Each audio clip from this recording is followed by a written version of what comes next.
Assalamualaikum warahmatullahi wabarakatuh, and a very good day to all of you. I hope you are doing well at home. So today we are going to learn about vocabulary. Can you please turn to page 12 of your textbook? Okay. So let's take a look at this exercise. Vocabulary. Read the sentences. Baca ayat-ayat di bawah. Which of the phrases in bold have a positive meaning and which have a negative meaning? Maksudnya, yang mana satukah frasa yang berhuruf tebal di bawah mengandungi maksud positif dan yang manakah mengandungi maksud negatif? Okay, jadi kamu kena cari mana frasa yang telah berhuruf tebal tu ada maksud positif dan mana yang maksud negatif. Use these phrases to make your own sentences. Gunakan frasa-frasa yang berhuruf tebal yang telah dihitamkan di bawah untuk membina ayat kamu sendiri. Okay, so you have to do two things. First, you need to identify which phrases in bold have positive meaning and which have a negative meaning. That is the first task. Second task, you need to you need to make your own sentences, okay, using the phrases in bold. Okay, let's take a look at the first one. Yang pertama sekali, I usually buy my sister books because she is crazy about reading. Saya selalu membelikan kantin.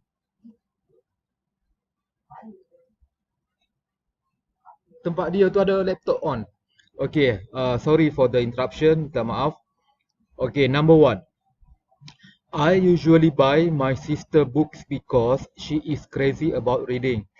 Saya selalu membelikan adik perempuan saya buku-buku kerana dia sangat minat membaca. So this phrase, okay, consists of positive meaning, benda yang baik. Crazy about something, minatkan membaca, positif. The second one, okay, David is keen on sports and tries to go to a football match every week. David sangat minat sukan dan selalu pergi menonton ataupun bermain bola sepak setiap minggu. So the second sentence is positive too. Okay. Number 3, yang ketiga. Okay, my parents are tired of listening to me complain about doing the housework. Okay, ini adalah negatif. Okay, number 3 negative. Number 4, Julie is fond of cooking. That's all she does in her free time. Fond of cooking, benda baik, positif. Okay.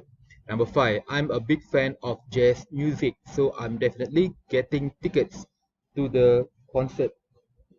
Okay, so this one is positive. Okay, good things. Emma is fed up with her old computer and she wants to get a new one. So fed up, negative. Number 7, Ryan is sick of walking to school every day. He wants to learn how to drive. Sick of, negative. Okay, next one. I'm interested in taking up a hobby but I don't know what. Positive. Number 9, we are all enthusiastic about our trip to Finland. We can't wait. Positive, enthusiastic, sangat-sangat teruja. And number 10, I think my mom is bored with her job.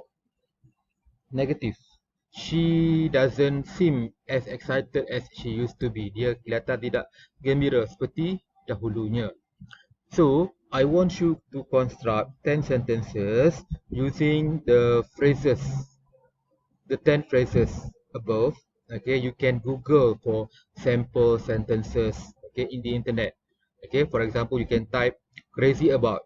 Okay, so when you hit the enter key, a list of sentences will appear on the screen and you just need to copy, okay, a sentence which consists of the phrase crazy about. Okay, so make sure, okay, you do this in your exercise book. There are 10 sentences that I want you to construct. Bina, Okay, you can copy from the internet. So any problem, okay, you can DM me anytime. So I think that's all for now. Have a nice day. Assalamualaikum warahmatullahi wabarakatuh.